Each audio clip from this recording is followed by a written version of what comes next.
What is going on, everybody? Welcome back to Phones and Drones. So after 3 betas of iOS 17.3, we just received the release candidate version, and we are having it installed on our 15 Pro Max as we traditionally do. So again, this is the RC or release candidate version. That is most likely the one the public will get next week. Traditionally, there is about a week or so delay between the final beta, aka RC, and the public release. Now, having said that, the public beta should be dropping later today or tomorrow as well. They usually do keep those close together, but for the most part, the general public will get this next week on probably Monday or Tuesday. We'll talk about that release date in a second once we actually dive into the phone. But for those of you, again, that haven't followed the channel and all that, iOS 17.3 does not have a ton of new features. Again, this late in the beta cycle, there will be nothing new or surprising here, and there's only about 3 tentpole features on this dot release. We'll jump into those. Let's go grab the phone and try it on and see how it works. Let's go.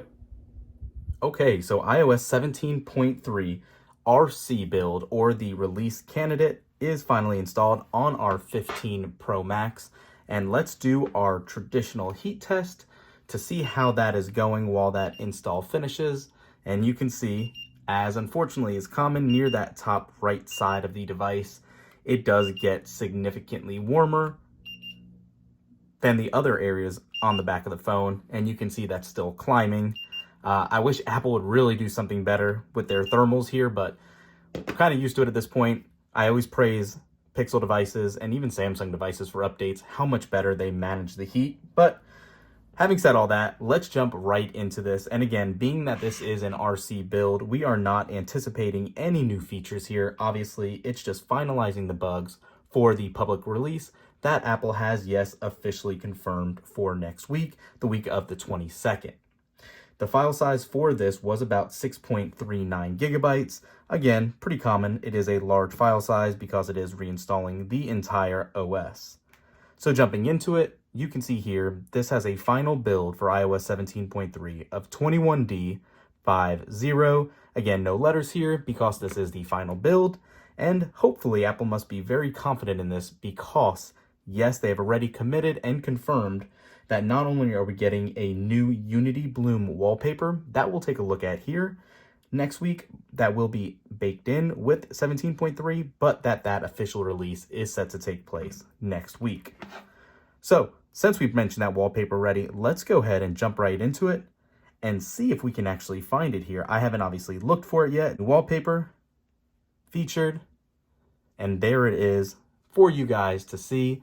This will come out with the new Unity band and obviously the wallpaper for iOS and iPad OS as well next week. So aside from this though, there is not going to be a lot of new stuff here. Like I said, the main tentpole features here is that 17.3 adds stolen device protection. And to access that, what you're going to do is also go into settings, and you're going to scroll down to Face ID and passcode. Let's enter this in. And if you scroll down here, you will see stolen device protection. And it again is giving you the breakdown that this adds a layer of security when iPhone is away from familiar locations such as home and work. Face ID is required to access certain data, and a delay prevents quick changes from security settings. Again, it recognizes your private and secure locations. If it's away, if someone gets a hold of your passcode and logs into the phone, you do not have to worry about any of your data being changed and possibly any other issues that could come along with it, stolen data, etc. That is one of the main pieces, and really the other aspect here is that Apple Music collaboration playlist. So if we jump into Apple Music here, you have a new splash screen that's letting you know you have collaborate on playlists and emoji reactions to these playlists. So we'll go ahead and go to continue. We'll go to our library, find one of our playlists. We'll just go to beer pong mix. And you can see right up top there, you have that new logo for the collaboration playlists to invite people to join. You can do it that way, or obviously with the 3-dot menu on the side, you can collaborate right there as well. You can turn on an option to approve collaborators if you wish. If not, you can just simply say, start collaborating. It'll set everything up and you are basically good to go.